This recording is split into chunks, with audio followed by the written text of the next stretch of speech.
When my dad died, I don't think Mom knew where else to go. I'm sure Edie was happy to have her back. The house had to get a little bigger, but Edie was used to that. And for a while, things were good. Almost normal, but it didn't last.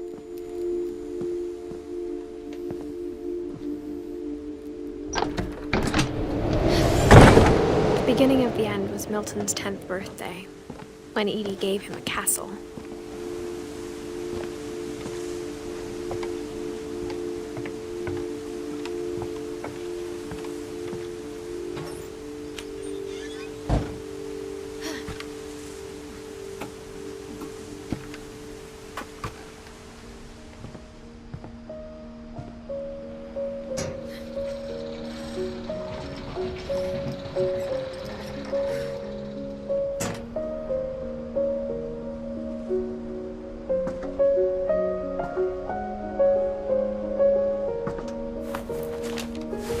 Milton Finch in The Magic Paintbrush.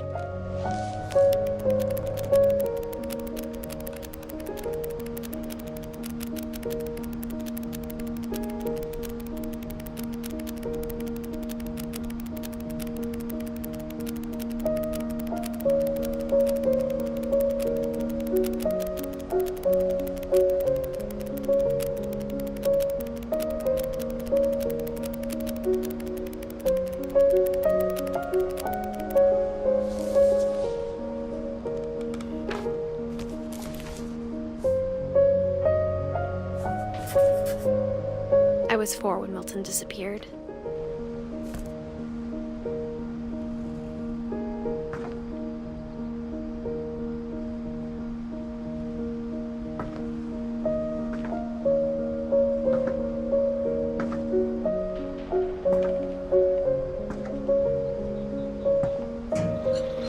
Mom spent months searching for my brother. Then she sealed the doors.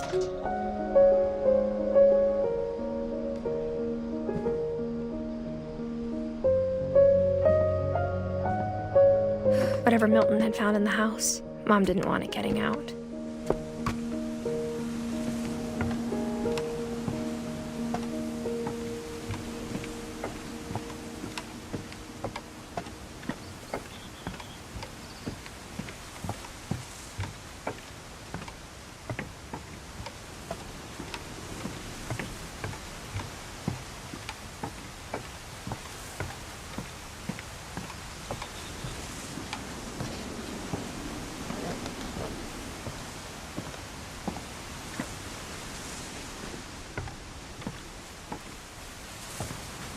Mom definitely blamed Edie, but I think Louis blamed himself.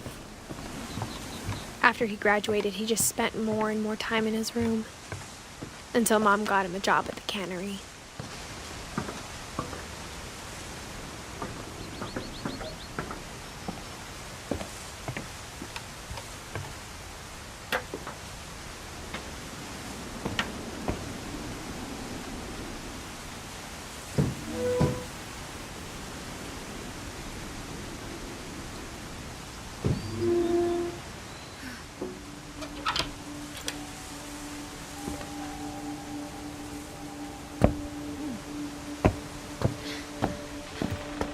Louis's room smelled very, very familiar.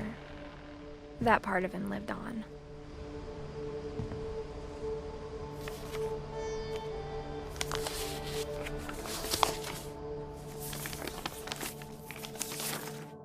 Dear Mrs. Finch, as Louis's psychiatrist, I can understand your desire for an explanation. As I see it, the trouble began in January, shortly after we convinced your son to seek treatment for substance abuse. Newly sober, I believe Louis first noticed the monotony of his daily life.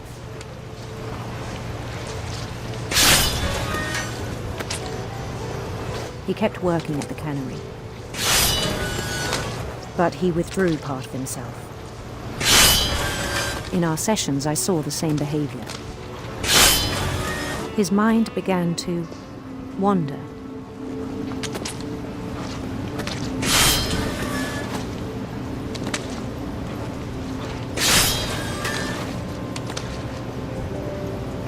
I asked him to describe it.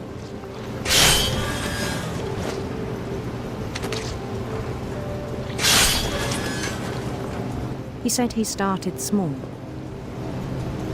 imagining a labyrinth. He'd feel his way about. Then something moved. Bats. And toads.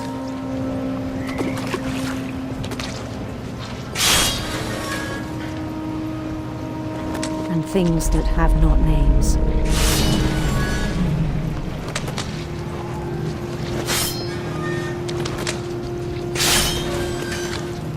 He knew it was all in his head.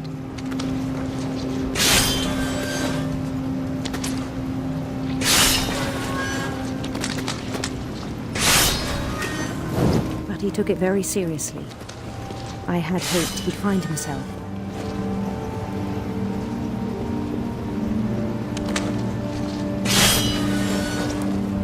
But he found something more.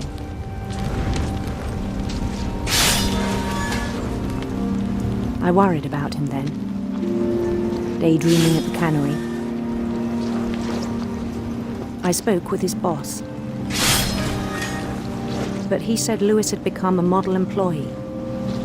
Methodical, tireless, focused. Like a whole new Lewis. So I let him go on.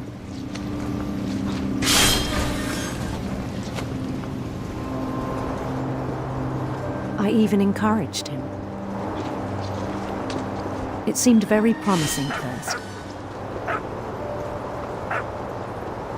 He told me he'd made a new friend.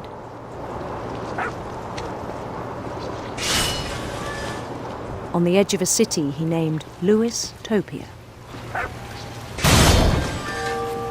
He built the city up slowly, brick by brick. Then he made musicians.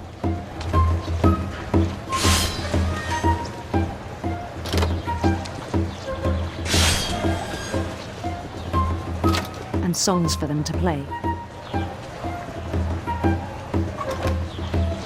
He talked about starting a band.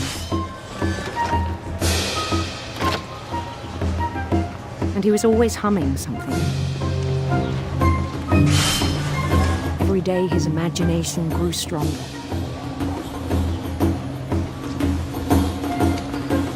He no longer spoke at the cannery. But his chopping was as reliable as ever. Then one day it struck him that all the cheering crowds, even the stones under his feet, were all in his imagination, so he could do whatever he wished.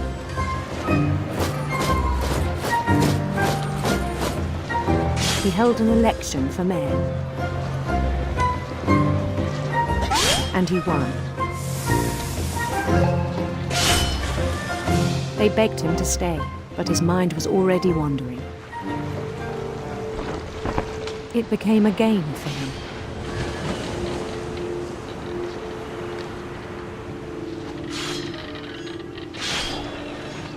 He'd conquer a city, then immediately push on. New Louisville.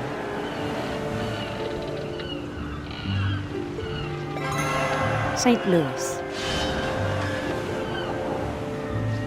He started drifting away from our reality.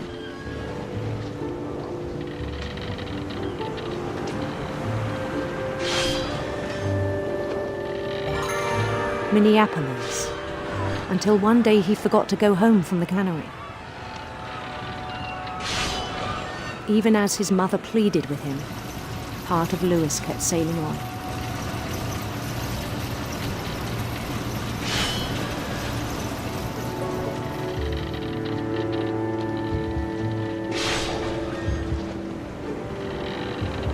In Lewisburg, he heard rumors of a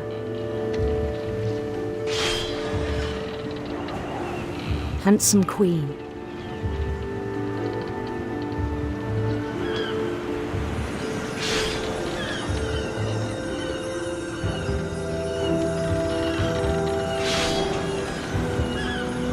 Queen was on her own quest for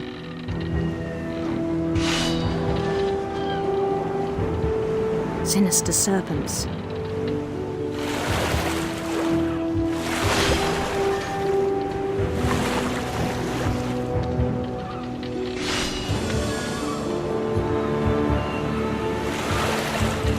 He followed the sound of her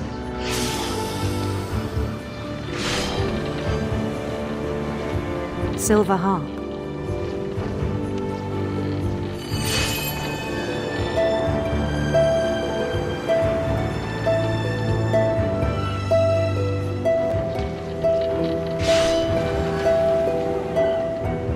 His chase led him to a golden palace east of the sun and west of the moon.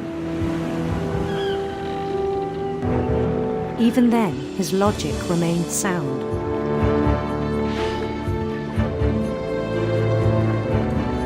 He knew the world was all in his imagination.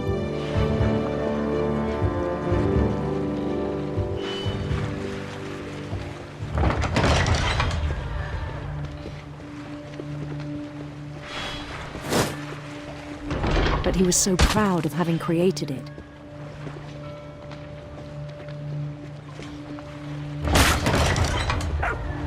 In his own eyes, he'd become something greater than a king.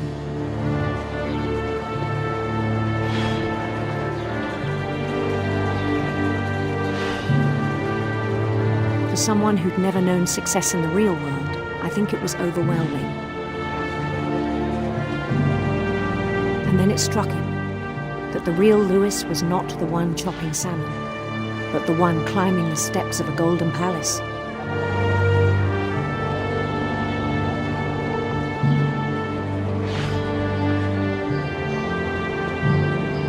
My imagination is as real as my body, he told me.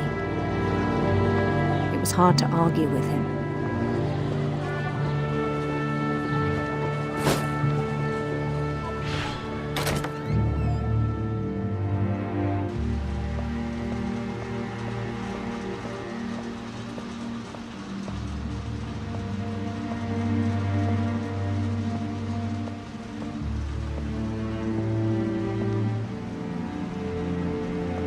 Began to forget the world we know.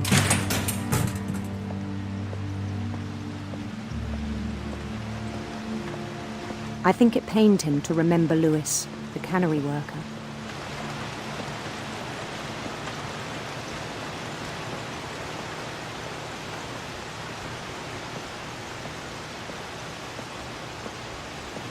He began to despise the man with a royal contempt.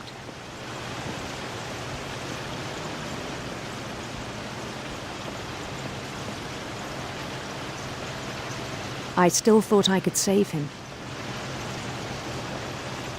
Even after he said he was being crowned king over all the lands of wonder.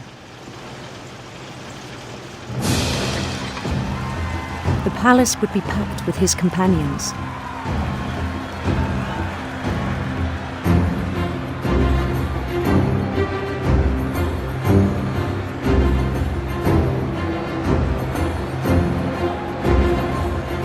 Including the wise Calico who'd insisted on advising him.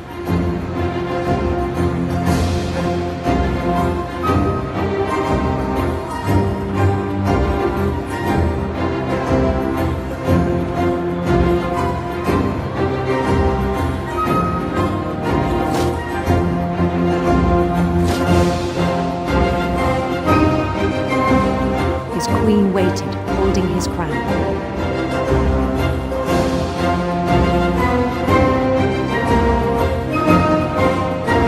There was only one thing left to do.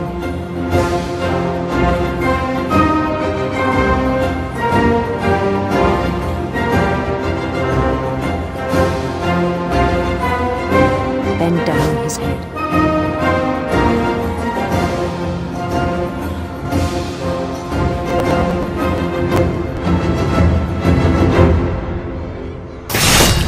And the rest I think you know.